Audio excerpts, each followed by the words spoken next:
ये है मितेश, एक नौजवान उद्यमी। ये एक उद्यम शुरू करने के लिए उत्सुक है, लेकिन पूरी जानकारी न होने के कारण इन्हें काफी परेशानियों का सामना करना पड़ रहा है। उन्हें मिस्टर संभव दिखाई देते हैं, जो मितेश को आश्वासन देते हैं कि वो उसकी समस्या का समाधान खोजने में उसकी मदद करेंगे। उन्होंने मितेश को एमएसएमई मंत्रालय की योजनाओं का परिचय दिया। मैं आपको उन विभिन्न योजनाओं के बारे में बताऊंगा जिन्हें सरकार ने आप जैसे उद्यमियों के लिए शुरू किया है।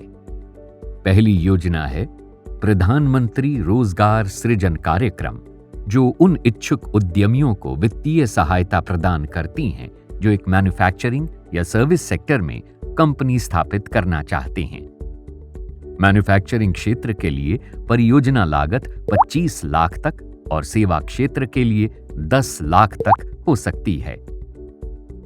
लेकिन सर, इस योजना में कौन आवेदन कर सकता है? कोई भी व्यक्ति जिसकी आयु आवेदन करने की तिथि को 18 वर्ष से अधिक है। पीएमईजीपी के तहत केवल नई परियोजनाओं को मंजूरी के लिए विचार किया जाता है। यह काफी आसान है।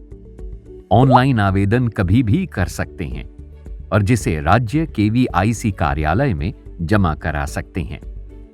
आप www.kviconline.gov.in पर जाकर ऑनलाइन आवेदन जमा भी कर सकते हैं और डाउनलोड करके विस्तृत प्रोजेक्ट रिपोर्ट और आवश्यक दस्तावेजों के साथ संबंधित कार्यालय में जमा भी करा सकते हैं।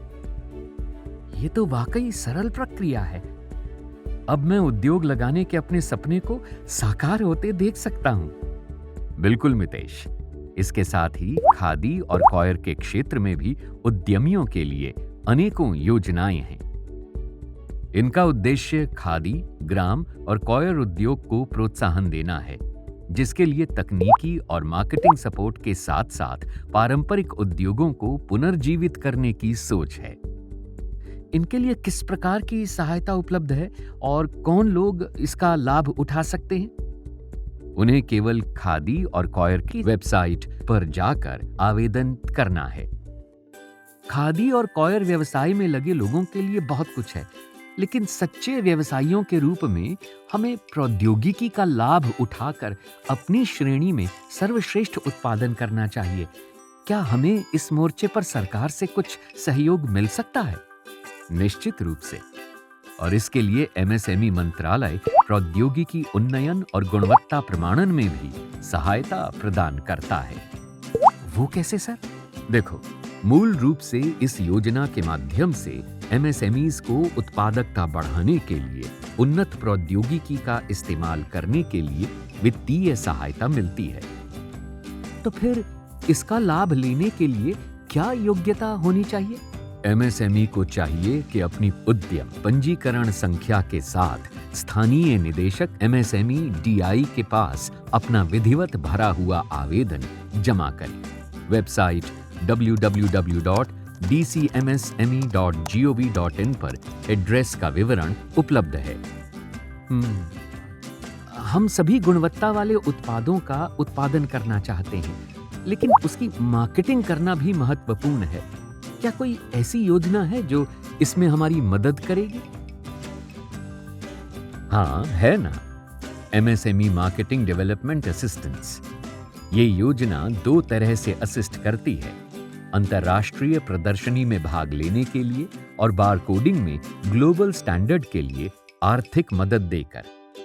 एमएसएमई के लिए विपणन यानी मार्केटिंग प्रोत्साहन योजनाएं प्रचुर मात्रा में हैं और विभाग विभिन्न स्तरों पर मदद करता है ताकि उद्यमियों को अपने उत्पादों का प्रदर्शन करने के लिए अंतर्राष्ट्रीय और राष्ट्रीय मंच देने के लिए फाइनेंशियल असिस्टेंस मिल सके, जिसमें यात्रा और प्रदर्शनी की लागत भी शामिल है। वाह, इनका लाभ कौन उठा सकता है?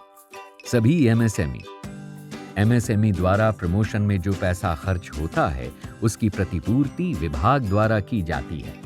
आवेदक एमएसएमई भुगतान के लिए निर्धारित प्रारूप में प्रतिपूर्ति के लिए आवश्यक दस्तावेजों के साथ स्थानीय एमएसएमई डीआई कार्यालय में अपना दावा प्रस्तुत करेगा।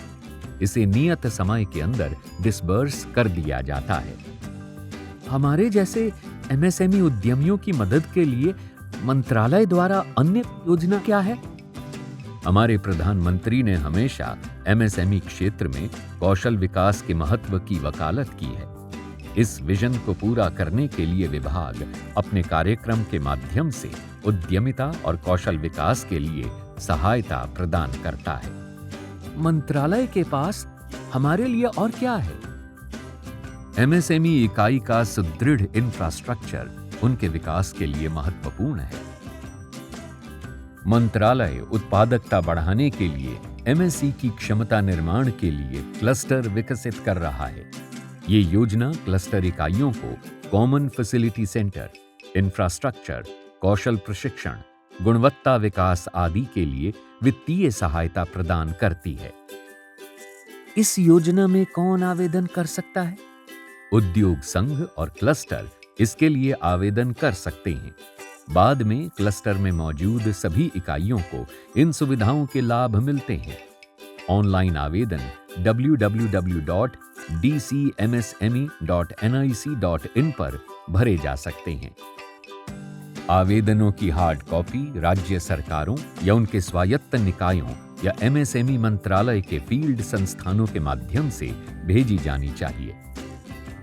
पर यहां तो छोटी इकाइयां भी हैं। सरकार उनके उत्पाद प्रोक्योर भी करती है।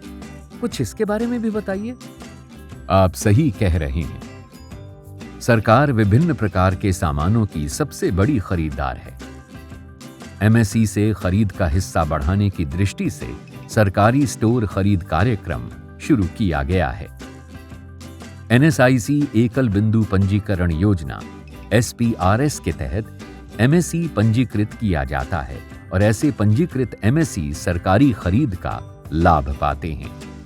सभी सूक्ष्म, लघु और मध्यम उद्यमी निर्धारित आवेदन पत्र में आवश्यक दस्तावेजों के साथ एनएसआईसी के किसी भी कार्यालय में आवेदन कर सकते हैं।